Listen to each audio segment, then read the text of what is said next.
দেবাশিস দা নতুন বছরে জয় উপহার, দুরন্ত জয় দিয়ে যাচ্ছে। ভালোই খেলছে,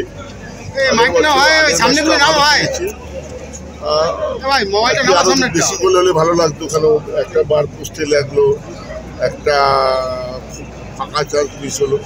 তবে এই যে জেতার মধ্যে থাকাটা আইএসএল ইজ ভেরি ডিফিকাল্ট।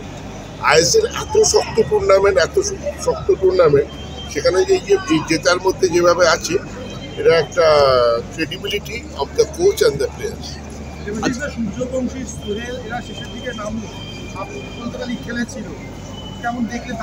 এখন আরো টাইম লাগে, আইএসএল অনেক শক্ত টুর্নামেন্ট, এই আর নামলেই যে দারুণ খেলবে তা নয়। তবে খেলতে খেলতে 1-2 বছর যদি এইভাবে বড় প্লেয়ারদের সঙ্গে খেলতে পারে, কারণ সূর্যবংশী তো অনেক বেশি খেলছে, সূর্যবংশী সেদিক দিয়ে ম্যাচ টাইম সোহেলের থেকে অনেক বেশি, সূর্যবংশী তো ভালোই খেলছে, সোহেলের আরো টাইম লাগে।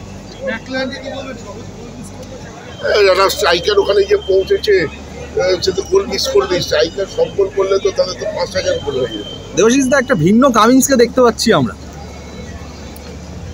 যেহেতু সামনে হয়তো ম্যাকলারেন আছে, সেহেতু এইভাবে ওর খেলাটাকে পরিবর্তন এনেছে, যথেষ্ট ভালো খেলছে। এখন কামিন্স খেলা তৈরি করছে, এটা একটা বড় ব্যাপার, ভালো ব্যাপার। এখন অনেকগুলো আছে, শক্ত ম্যাচ অনেকগুলো বাকি আছে, পরবর্তী ম্যাচে অত্যন্ত শক্ত ম্যাচ, ওই জন্যে আগে ম্যাচগুলো একটা 3 পয়েন্ট করে চলতে হবে। আমি একটা কথা খালি আপনাদের জানানোর জন্য আমি নিজে থেকে এসেছি, সেটা হচ্ছে মোহনবাগান 18 তারিখ 18 জানুয়ারি বাংলার পুরো টিমকে সম্বর্ধনা দিচ্ছে আমাদের মাঠে।